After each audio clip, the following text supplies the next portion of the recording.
Dans quelques mois auront lieu les élections européennes. Beaucoup de Français et de Belges ne le savent pas encore. La plupart des grandes décisions aujourd'hui se prennent à Strasbourg et à Bruxelles dans le cadre des institutions européennes et plus dans les capitales européennes. Les prochaines élections seront fondamentales pour quelques enjeux comme l'immigration, le pacte vert pour l'Europe, la liberté d'expression à travers la directive sur les services digitaux ou sur d'autres sujets. Alors, je lance une série d'entretiens en vue d'éclairer en quelque sorte les enjeux de ces élections européennes. Et comme premier invité, j'ai choisi Drieu Godfriedi, qui est un philosophe et qui a écrit un livre qui a eu énormément de succès et qui a été traduit en 5 langues. Le livre n'a pas connu un grand succès au niveau des médias, mais par contre, il a été beaucoup acheté et lu et traduit en 5 langues. Je pense que c'est 7 langues. En 7 langues, ouais. Voilà. Alors, Drieu, donc le titre du livre, c'est L'écologisme, nouveau totalitarisme. Donc, c'est un titre assez fort. D'abord, Drieu, pourquoi est-ce que vous parlez d'écologisme ? Mais je pense qu'il y a une grande confusion dans le public entre l'écologie comme science, qui est évidemment tout à fait légitime, comme toutes les sciences, et alors l'écologisme comme idéologie politique. Et moi, mon sujet, c'est vraiment, non pas l'écologie comme science, mais l'écologisme comme idéologie politique. D'accord, mais écologisme, nouveau totalitarisme, quand on parle de totalitarisme, on pense à Hitler, Mussolini, Staline, au régime totalitaire d'extrême droite et d'extrême gauche. Donc le mot est quand même extrêmement fort. Pourquoi totalitarisme, et est-ce que vous maintenez le point d'interrogation à la fin ? Oui, c'est un point d'interrogation, disons, de politesse, on pourrait dire. Quelle est la réponse ? Qui est assez rhétorique. Je maintiens totalement mon analyse, c'est-à-dire que je pense que la respiration théorique fondamentale de l'écologisme comme idéologie est totalitaire. C'est-à-dire, pourquoi ? Parce qu'il faut dire pourquoi, évidemment. Elle vise au contrôle de l'individu dans chacune de ses activités, dans chacune des manifestations de son agir, ce qui pour moi est la meilleure définition du totalitarisme. Oui, mais on ne peut quand même pas le comparer au fascisme, au nazisme, au communisme. Pourquoi ? Pour une raison très simple, c'est qu'ils ne sont pas au pouvoir comme l'ont été Hitler, Mussolini ou Staline. Si ces gens, donc ce qu'on appelle les Verts, s'étaient emparés du pouvoir et l'exerçaient seuls, je pense que l'on verrait rapidement la nature profondément totalitaire de l'écologisme en effet. Alors vous faites une brève histoire de l'écologisme et on va parler brièvement de 2 moments clés. 1968, un bouquin de Paul Ehrlich qui a eu beaucoup de succès à l'époque qui s'appelle La bombe P. Et 1972, le rapport Meadows du Club de Rome. Alors, que disaient ces rapports et quelles étaient surtout les projections catastrophiques qu'il faisait à l'époque ? Bon, le livre de Ehrlich, la bombe P, annonçait toute une série de désastres si l'on n'enrayait pas la progression de la population. Donc lui, il annonçait un effondrement de l'humanité, mais à très court terme, c'est-à-dire qu'il faisait déjà des prédictions pour les années 80, pour les années 90, qui ne se sont pas réalisées. Aucune d'entre elles ne s'est jamais réalisée. Et alors, dans le cas du rapport Meadows, c'était l'idée que nous exploitons les ressources de façon si indiscriminée, si peu rationnelle, que là encore une fois, il y aura un effondrement du simple fait de la logique du système qui nous attend au tournant. Alors eux ont été beaucoup plus prudents dans leurs projections, donc ils peuvent toujours dire que ce sera un peu plus tard. Donc de ce point de vue-là, le rapport du Club de Rome n'est pas réfutable, mais c'est exactement la même logique que celle de... Et je crois me souvenir que le rapport du Club de Rome prévoyait la fin des ressources pétrolières pour l'an 2000. Par exemple. Donc effectivement, c'est une de leurs prédictions qui ne s'est pas réalisée. On peut dire que ces 2 rapports ont en commun un certain catastrophisme. Alors est-ce qu'aujourd'hui, on est toujours dans des projections catastrophiques ? Et est-ce qu'on peut tirer une leçon finalement de ces catastrophes annoncées et qui ne se sont pas produites dans le passé ? Malheureusement, aucune. Quand on regarde effectivement les idéologues écologistes contemporains, ils ne tirent aucune leçon, aucun enseignement de l'échec de leurs prédictions dans le passé. Et l'idée que l'humanité va s'effondrer si on n'applique pas le programme des Verts reste vraiment la structure fondamentale de leur discours. C'est toujours nous ou le chaos, nous ou l'anarchie. Et au nom de cela, ils en viennent à exiger des mesures qui sont anti-humanistes, qui sont castratrices de l'individu. Donc, en d'autres termes, leur logique, c'est de dire que pour éviter l'effondrement de l'humanité, il faut réduire de façon autoritaire l'humanité telle qu'elle est aujourd'hui, et son mode de production, etc., etc. C'est ça. Alors, on va revenir sur ce côté anti-humaniste, mais un mot d'abord sur les ressources de la planète. Donc, on nous dit les ressources sont limitées, on nous annonce régulièrement la fin de toute une série de ressources, mais vous, dans votre livre, vous faites une distinction entre les ressources prouvées et les ressources théoriques. Mais c'est une distinction qui repose sur un concept très simple, c'est que l'idée de ressource naturelle n'a pas réellement de pertinence. Ce qui est pertinent, c'est la ressource qui est telle qu'elle est envisagée par l'homme. Je donne un exemple, je crois, dans cet essai, c'est la population des poulets. Alors ça paraîtra effectivement assez trivial, mais avant l'humanité, les poulets étaient une population très modique à la surface de la Terre. Maintenant que l'homme a mis cela en production parce que c'était son intérêt, cela correspond à son goût, à ses besoins, eh bien on a des dizaines de milliards de poulets qui sont à la surface de la Terre. Donc le concept de ressources doit toujours s'apprécier en rapport avec l'homme. Autre exemple, très rapidement, ce que l'on appelle le pétrole. Le pétrole n'est pas une donnée de base que l'on exploite et puis qui disparaît. Au contraire, la technique permet aujourd'hui de tirer du pétrole de ce qu'on appelle la roche mère, dont on ne savait pas auparavant qu'il existait. Le fracking. Le fracking, exactement. On ne savait pas que ce pétrole existait. Donc, avec la progression du savoir, de la connaissance humaine et de sa technologie, nous mettons en état d'être exploités des ressources qui, très littéralement, n'existaient pas dans le passé. D'accord. Donc, ça veut dire que toutes les projections de type Meadows qui se basent sur un stock fini de ressources sont évidemment erronées. Sont fausses. Alors, bon, vous êtes assez critique sur le GIEC. Pouvez-vous en quelques mots résumer votre critique du GIEC? On va pas faire toute l'interview là-dessus, mais en quelques mots, qu'est-ce que vous reprochez au GIEC? C'est quand même une sorte d'autorité aujourd'hui, le GIEC. Oui, je vais d'ailleurs publier un nouveau livre pour dire vive le GIEC. C'est un organe remarquable. Le problème du GIEC, fondamentalement, c'est que tout le monde le présente comme étant un organe scientifique, alors que par sa composition, ses compétences, son fonctionnement, c'est un organe politique. En fait, le GIEC, ce sont des fonctionnaires, pour la plupart, qui composent un rapport qui est approuvé et négocié par les gouvernements. Oui, mais basé sur des recherche scientifique et sur l'avis de scientifiques. Pour la première partie, effectivement, ça c'est la synthèse de ce qui se publie dans le domaine du climat. Et moi, je ne fais pas partie de ceux qui rejettent complètement ce que publie. Je ne dis pas que tout ce qui est dans le GIEC est faux, mais cette ambiguïté qui joue entre la politique et la science est, à mon avis, quelque chose de vraiment très problématique. Alors, on va revenir sur le côté anti-humaniste des écologistes, selon vous. Donc, vous avez des phrases assez fortes. Vous écrivez, par exemple, « Si le CO2 humain est le problème, alors l'homme est le problème. » Ou encore, vous dites « Liberté égale CO2 ». Et vous citez le philosophe allemand Hans Jonas, qu'on considère un peu comme un des pères de l'écologie, qui, en 1992, affirmait que le renoncement à la liberté individuelle est inéluctable. Ce sont quand même des paroles extrêmement fortes. C'est-à-dire qu'à partir du moment où dans le discours écologiste, on considère que c'est le CO2 humain et uniquement le CO2 humain qui est problématique, quand nous parlons, nous émettons du CO2. Quand nous nous déplaçons, nous émettons du CO2 dans l'ensemble de notre activité.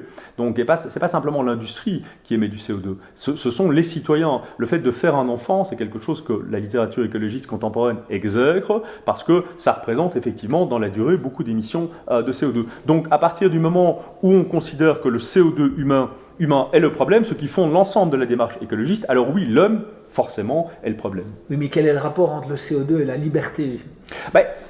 À partir du moment où, si on est dans une société où on laisse les gens agir de façon libre, cette société émettra davantage de CO2 que si on prend le même nombre d'individus qui sont dans un système totalitaire où on les empêche de faire ceci, cela, prendre l'avion, manger de la viande, se déplacer en voiture, avoir des enfants. Ce groupe-là, donc de ce point de vue-là, la liberté de l'individu est l'ennemi de l'idéologie écologiste. Oui, mais quand vous dites que les écologistes sont contre le fait de faire des enfants, là vous exagérez quand même un peu. C'est pas quelque chose qui apparaît dans les programmes des partis écologiques. Pas dans les programmes, parce qu'ils s'adressent à un public et ils doivent en tenir compte s'ils veulent quand même faire un peu plus que leur score déjà pourtant minable aux élections, de façon générale. C'est vrai qu'ils n'ont pas des scores très, très grandioses, mais quand on regarde, moi je me suis intéressé à la littérature écologique. Donc c'est la seule littérature, à ma connaissance, qui a chiffré, ils ont chiffré, faire un enfant, voilà ce que ça représente en émissions de CO2. Donc pour sauver la planète, il faut faire moins d'enfants. Dans le contexte d'une humanité, qu'on trouve ça bien ou pas, mais qui fait déjà beaucoup moins d'enfants que ce n'était le cas auparavant. Donc il y a... Sauf en Afrique. Sauf dans une partie d'Afrique, et encore, je pense que l'évolution sera finalement congruente avec le reste de l'humanité de ce point de vue-là. Mais c'est simplement un exemple pour dire que quand on considère que le CO2 humain est le problème, alors effectivement, l'homme, dans chacune des manifestations de son agir, est le problème. Oui, vous dites qu'ils n'ont pas beaucoup de poids électoral, mais en réalité... Mais beaucoup de pouvoir. Voilà, comment expliquer finalement que le poids politique des écologistes est bien supérieur à leur poids électoral. En fait, on peut même dire qu'ils influencent quasiment tous les débats de société aujourd'hui. Oui, c'est exact. Je pense qu'il y a deux raisons. D'abord, on a des systèmes qui sont proportionnels au niveau national, ce qui leur permet d'arriver au pouvoir dans un pays comme la Belgique ou l'Allemagne. Dans d'autres pays majoritaires, les Verts n'existent pas. Et alors, et surtout, ils sont très puissants au niveau européen, qui est un système qui n'est pas réellement démocratique, dans lequel ils ont infiltré la plupart des lieux, je dirais, de décision et de pouvoir, c'est qui leur permet d'avoir un pouvoir de décision, un pouvoir réel qui est incommensurablement supérieur à leur représentation électorale qui est de 10% au Parlement européen. Mais comment expliquez-vous que personne ne lutte contre ça? Pourquoi est-ce qu'il n'y a pas un contre-lobby par rapport au lobby écologiste finalement qui, par exemple, Ursula von der Leyen, elle est très amie avec les députés écologistes au Parlement européen. Ils sont quasiment de mèche alors qu'ils sont théoriquement dans l'opposition au Parlement européen. Moi je pense souvent la comparaison avec le marxisme. Le marxisme avait été démontré comme étant faux par un auteur ex-marxiste à la fin du 19e, ce qui n'a pas empêché le marxisme d'être ensuite adopté pendant un siècle par un grand nombre de pays. Lorsqu'il y a un effet de mode avec les idées politiques, on n'est pas dans le domaine de la science. Ici, l'écologisme, en Europe en particulier, dans une moindre mesure aux États-Unis et pas du tout ailleurs dans le monde, bénéficie de cet effet de mode. Il y a cette idée que l'heure est venue de l'écologisme. Il faut se conformer à l'écologisme comme idéologie politique si on veut être dans l'ère du temps, si on veut embrasser l'avenir. Tout cela est faux, mais beaucoup d'hommes politiques européens sont assez faibles, je dirais, dans leur formation intellectuelle et n'ont pas toujours les outils intellectuels qui leur permettent de résister à cela.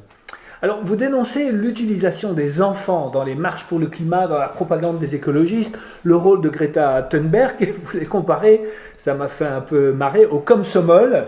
Donc, le Komsomol, c'était les jeunesses communistes du temps de l'URSS qui étaient endoctrinées comme Komsomol, pionniers, etc., dès leur plus jeune âge. C'est pas un peu exagéré? Non, j'assume. D'ailleurs, je parle comme Sommel, je parle également des jeunesses hitlériennes, j'assume ça totalement. C'est le fait d'endoctriner. En fait, moi, c'est une image qui m'a vraiment particulièrement choqué. Il y a eu en Flandre des enfants de 4, 5, 6 ans, donc on est entre la gardienne et la primaire, qui ont défilé dans la rue avec leurs professeurs. On leur a fait vociférer des slogans écologistes, et qui en partie étaient des slogans haineux. Alors cela, moi personnellement, ça m'a révulsé. J'ai trouvé cette image vraiment exécrable, et encore une fois, le reflet, à partir du moment où vous pensez l'incarnation de la vérité et de la science, vous avez tous les droits. Et vos contradicteurs n'en ont aucun. Et donc le fait d'instrumentaliser des enfants, même en très bas âge, pour vociférer des slogans en partie haineux, devient... On ne verra jamais des enfants emmenés par le professeur pour crier « Vive le capitalisme vive le catholicisme vive le CDV ». Oui, mais il s'agit ici de sauver la planète. C'est quand même une cause noble et soi-disant consensuelle. Et bien voilà, et c'est par la même logique qu'on a pu exploiter cette jeune fille qui souffre d'un trouble du spectre autistique que vous citiez, Greta Thunberg, pendant des années, alors qu'elle était encore mineure, qu'elle n'avait absolument pas la formation de ses idées, l'esprit critique qui lui aurait permis d'adhérer à ses idées, et elle a été exploitée sans vergogne pendant des années, non seulement par les organisations écologistes, mais même par ses parents qui ont gagné de l'argent. Maintenant, mais je pense on la verra moins dans les années à venir. Mais c'est un pronostic personnel. Bien, alors, donc la législature européenne écoulée a été marquée par le vote du Green Deal. Le Green Deal prévoit notamment l'interdiction des moteurs thermiques dès 2035. Aussi, il y a une directive logement qui est en cours d'examen. Ursula von der Leyen considère que c'est son grand succès, le Green Deal. Qu'en pensez-vous? Est-ce qu'il faut l'appliquer? Est-ce qu'il est réaliste? Non, je pense que ça c'est le point le plus intéressant, je pense qu'il n'est pas réellement applicable. Donc je crois que on fixe ici maintenant de façon autoritaire 2035, pourquoi pas 2036, pourquoi pas 2034. C'est une étape vers la neutralité carbone en 2050. En 2050, exactement, c'est ce qu'ils prétendent. Je pense que ce n'est pas tenable, à la fois pour des raisons technologiques, pratiques, logistiques et économiques. Parce que si nous tenons effectivement ce délai, ça va signifier de remplacer, mais littéralement remplacer l'industrie, c'est une des dernières industries que nous avons en Europe, automobile européenne, par l'industrie automobile chinoise. Il faut savoir que créer un véhicule électrique est beaucoup plus facile, il y a beaucoup moins de technologie que sur un véhicule thermique. Et donc les Chinois, là, ont un avantage comparé par rapport à l'industrie. Tout est plus cher, évidemment, en Europe pour produire. Et donc, je crois que ces délais ne sont pas tenables. Maintenant, dans ce Green Deal, il y a d'autres choses. Ce qu'on appelle le Nature Restoration Law. Oui, qui n'a pas été voté ou voté qui de n'est façon pas très encore abordée. voté de manière définitive, qui obligerait les agriculteurs à mettre en jachère une fraction significative de leurs terres. Tout cela aura des conséquences. Donc je pense que le Mais Green c'est pas Deal, passé, il faut dire que c'est il pas passé. n'a pas, ah non, pas la version la plus extrémiste, Ouais. celle de Frans Timmermans. Celle-là, effectivement, a été battue en brèche. Frans Timmermans, vice-président de la Commission européenne et Ex, candidat, qui maintenant a démissionné. ex Oui, oui. et candidat aux futures élections Voilà. hollandaises dans une coalition socialiste écologique. Bon, alors, si on est, ce qui semble être votre cas, contre ce pacte vert, sans vous demander le nom d'un parti précisément, mais d'abord, est-ce qu'il est possible de faire marche arrière? Et ensuite, comment orienter son vote contre ce pacte vert? En regardant ceux qui ont voté pour les différents éléments du Green Deal, et puis ceux qui ont voté contre. Moi, personnellement, comme simple électeur, je ne donnerai jamais ma voix à des élus, fussent-ils de partis que nous avons pu apprécier, en tout cas à certains moments, et qui ont voté pour les différents éléments du Green Deal. Donc je regarderai les partis, les élus qui ont voté contre ce Green Deal, et je voterai effectivement pour ces partis-là. Je crois qu'il n'y a pas d'alternative réellement. Et je pense que ces partis, on le vend en poupe. D'autant que, enfin, il y a un autre sujet, l'immigration, sur lequel, à mon avis, les élections européennes vont en partie se jouer, et qui est plutôt favorable, je dirais, aux partis de droite, aux partis réalistes, quoi. Très bien. Alors, pour terminer, quelques questions un peu plus personnelles. Une personne que vous admirez? Alors, une personne je prendrai un intellectuel, je dirais Nassim Nicholas Taleb, parce qu'il a cette capacité de penser contre la majorité, même dans son propre camp. Sur les crypto-monnaies, sur les questions d'écologie, sur d'autres sujets, il a cette capacité d'aller au fond des choses, de fouiller les faits du dossier, et alors d'exprimer des opinions qui sont parfois en rupture avec la majorité de son camp, mais qui finit par s'y rallier, parce que c'est une analyse qui est finalement fondée en vérité. J'ai vraiment de l'admiration pour sa démarche intellectuelle, pour la robustesse de sa démarche. Et une personne que vous détestez? Une personne que je déteste moi, je ne hais personne. Je n'éprouve très sincèrement de haine. Vous n'incitez pas à la haine, qui est un slogan Non, aujourd'hui. On emploie le mot haine à tort et à travers. Ce serait insupportable. Donc je n'éprouve de haine pour personne. Maintenant, c'est Alors vrai une personne que vous n'aimez pas? Non, mais je vais quand même répondre à la question. Disons qu'il y a un trait de caractère que je trouve difficilement acceptable chez beaucoup d'hommes politiques comme chez beaucoup d'intellectuels, et qui est la lâcheté. Je retrouve ça chez beaucoup de politiciens, notamment à droite. Alors, quelques noms, par exemple?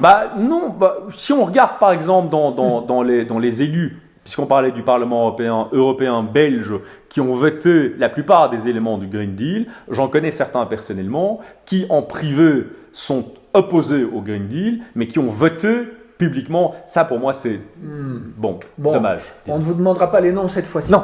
Alors voilà, c'était le premier entretien sur les élections européennes. Bien entendu, nous donnerons prochainement la parole au professeur Pascal Van Ipperzel, membre du GIEC, pour lui permettre de répondre aux critiques. Il a du temps, d'autant qu'il est en retraite. Aux critiques de Drieu Godfrudi, et nous aborderons d'autres thèmes, notamment l'immigration ou la liberté d'information. Merci à tous et à une prochaine fois. À bientôt.